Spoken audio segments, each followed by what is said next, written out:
Guys, another Innova full setup XE. So yan oh, kinabitan namin siya. Forge original, carbon steering, forge, guwapo.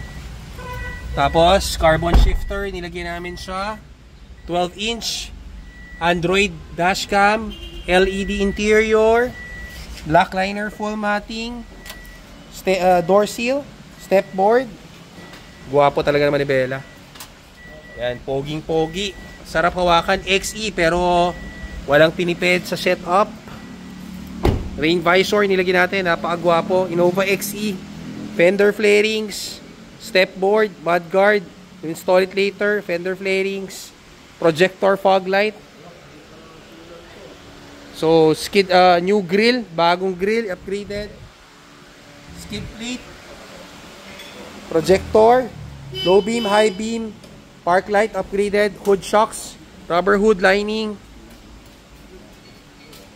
sequential lights, kinapitan pa natin. Ito, guwapo ng Innova. Innova XE, pero tignan nyo, pag full setup, napakagwapo.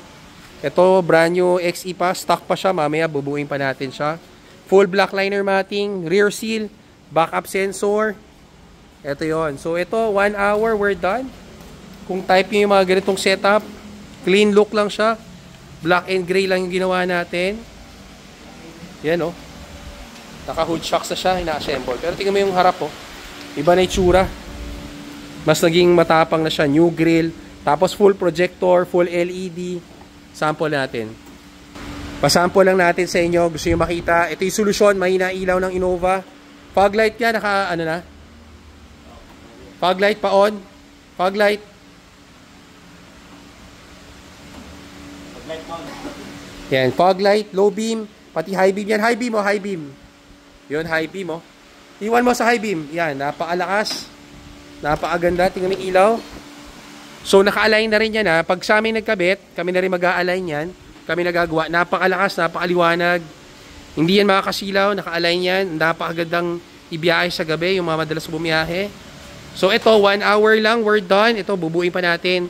Hindi nyo kailangan iwan yung kotse. Hindi siya 1 day. Hindi siya 2 days. Basta make sure naka-reserve kayo ng parts para dating nyo, kakabit na lang natin. Send us a message. We'll book your schedule here sa mga setup. Thank you!